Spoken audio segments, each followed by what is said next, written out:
નમસ્કાર friends, Gujarat jobs YouTube ચેનલમાં આપનું હાર્દિક સ્વાગત છે. વિદ્યાર્થી મિત્રો, અમારી ચેનલ પર સરકારી ભરતીને લઈને તમામ અપડેટ આપવામાં આવે છે. જો તમે અમારી ચેનલ પર નવા હો અને સરકારી ભરતીને તમામ અપડેટ મેળવવા માંગતા હો તો પ્લીઝ અમારી ચેનલ સબસ્ક્રાઈબ તેમજ બાજુમાં આપેલ બેલ આઇકોન પર ક્લિક કરી દેજો, જેનાથી સરકારી ભરતીની અપડેટ આપને મળતી રહેશે. તો ચાલો મિત્રો, આજનો ટોપિક છે ગુજરાતે પોલીસ ભરતી બોર્ડ છે તેની રિક્રુટમેન્ટ જાહેર કરવામાં આવેલ હતી. તેના અગત્યના FAQs અહીં આપવામાં આવેલ છે, પ્રશ્નો અને જવાબો, જેની અંદર PSI અને લોકરક્ષક કેડર બંને છે. નીચે જણાવવાના જવાબ ફક્ત ઉમેદવારોની સમજ માટે છે. આ બાબતે કોઈ વિવાદ કે મતભેદ માન્ય રહેશે નહીં. કયા સંવર્ગની ભરતી થનાર છે તો આપ જોઈ શકો છો. PSI બિન હથિયારી જેલર ગ્રુપ 2 જે PSI કેડર જ છે. બિન હથિયારી પોલીસ કોન્સ્ટેબલ, હથિયારી પોલીસ કોન્સ્ટેબલ, જેલ સિપોઈ અને જેલ મેટ્રનિયા અને હથિયારી પોલીસ કોન્સ્ટેબલ એટલે કે જે SRPF છે એ લોકોની ભરતી આ થવામાં છે. ત્યારબાદ મહિલાની અલગથી ભરતી થનાર ના, મહિલાની કોઈ અલગથી નહીં થાય. ફક્ત જેલર ગ્રુપ 2 છે એ અને હથિયારી પોલીસ સબ ઇન્સ્પેક્ટર છે અને પ્લાટૂન કમાન્ડ અને SRPF જે કોન્સ્ટેબલ છે એ અંતર્ગતમાં મહિલાની ભરતી થનાર નથી. ભરતી બોર્ડ દ્વારા કુલ કેટલી જગ્યાઓ ભરવાની છે તો 13,591 ભરવાની છે. વયમર્યાદા કયા દિવસે તો અરજી કરવાનો છેલ્લો દિવસ. વયમર્યાદા કેટલી હશે તો જે બિન હથિયારી પોલીસ સબ ઇન્સ્પેક્ટર છે તેના માટે મહત્તમ 35 વર્ષ અને લોકરક્ષક કેડર માટે 18 થી 33 વર્ષ સુધી. હવે PSI અને લોકરક્ષક કેડરમાં ઉપલી વયમર્યાદામાં છૂટ બાબતે કેટલીક સૂચનાઓ છે. તો જે કેટેગરીઓ છે તો જે છૂટછાટ બાબતે એ કેટેગરીની કેટલીક જે 5 વર્ષની છૂટછાટ છે SC, ST, SCBC અને OBC બાકી તમામ મહિલા ઉમેદવારો છે અને 5 વર્ષની છૂટછાટ છે. અને અનામત કક્ષાના મહિલા ઉમેદવારો છે તેને ઉપલી વયમર્યાદામાં 10 વર્ષની છૂટછાટ છે. રમતવીરો માટે પણ 5 વર્ષની છૂટછાટ છે. 1967ના જે નિયમો છે તેના મુજબ સરકારશ્રીમાં ની તરફેણમાં લોકરક્ષક કેડરની જગ્યાઓ ઉપલી વયમર્યાદા હળવી કરી શકાશે. માજી સૈનિક માટે પણ નિયમો અનુસાર છૂટ મળવાપાત્ર છે. 45 વર્ષથી વધુ ન હોવી જોઈએ. શૈક્ષણિક લાયકાત છે એ અરજી કરવાનો છેલ્લો દિવસ છે તે પ્રમાણે જ ગણવાની રહેશે. વધારાની લાયકાત જો આપની પાસે સર્ટિફિકેટ તો પણ અરજી કરવાના છેલ્લા મુજબ હશે.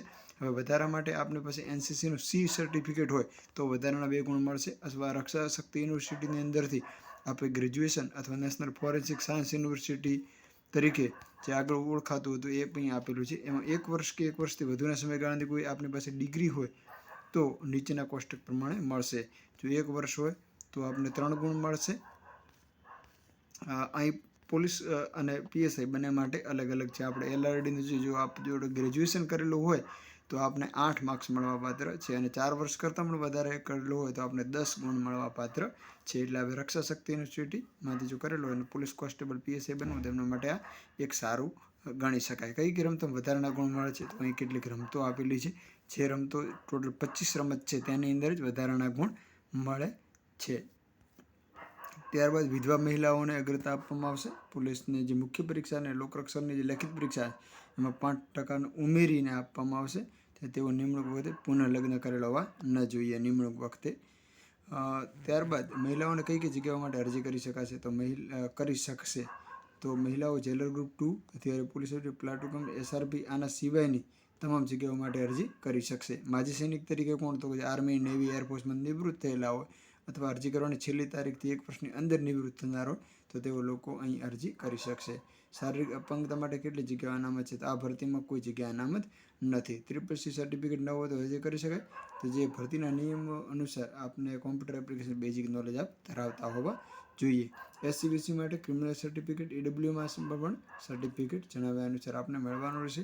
તમામ મુદ્દાનો વધારાનો શું લાભ મળે તો વધારાના તેઓ મૂળ ગુજરાતના હોય તેઓને આ પ્રમાણે ઊંચાઈમાં થોડો ઘણો લાભ મળશે. ST કેટેગરીનાને લાભ મળશે. બાકી તમામ ઉમેદવારોને ઉંમરનો લાભ મળશે.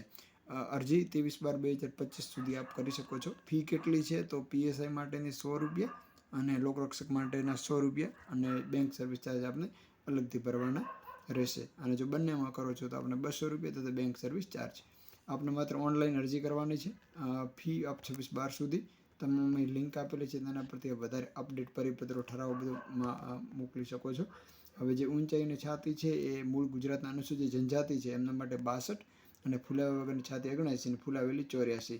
ત્યારબાદ અનુસૂચિત જનજાતિ ઉમેદવારો સિવાયના ઉમેદવારો છે તેવા બધા ઉમેદવારો માટે 165 જોઈશે. આપને 79 ફુલાવ્યા વગરની અને ફુલાવેલી 84 છાતી જોઈશે. મહિલા ઉમેદવારો માટે પણ 150 ઊંચાઈ છે, અને જે અનુસૂચિત જાતિ સિવાયના ઉમેદવારો છે તેમના માટે 155. શારીરિક ક્ષમતા ગુણનું પ્રમાણ કેવી રીતે? તો કોઈ પ્રકારનો દોડનું ઉતરણીય માત્ર આપણે પાસ જ કરવાનો રહેશે, કોઈ ગુણ ગણવાના રહેશે નહીં.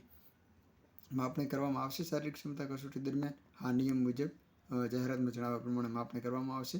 પ્રથમ કઈ કસોટી? તો આ ભરતીમાં સૌપ્રથમ શારીરિક કસોટી, જેમાં શારીરિક દોડ કસોટી અને માપ કસોટીનો સમાવેશ થાય છે. પછી કઈ પરીક્ષા લેવામાં આવશે? તો ત્યારબાદ ઉત્તીર્ણ જે થાય એને લેખિત કે મુખ્ય પરીક્ષા લેવાના છે. આ પરીક્ષામાં માઇનસ પદ્ધતિ છે, તો હા, એ વેબસાઇટ ઉપર સૂચના બધી આપેલી છે. કયું માધ્યમ? તો માધ્યમ છે એ ગુજરાતી જ રહેશે. પાર્ટ બીમાં અંગ્રેજી માધ્યમ રહેશે, માત્ર પેપર 2માં PSI માટે. બાકી આપણે લોકરક્ષકમાં ગુજરાતી જ રહેશે.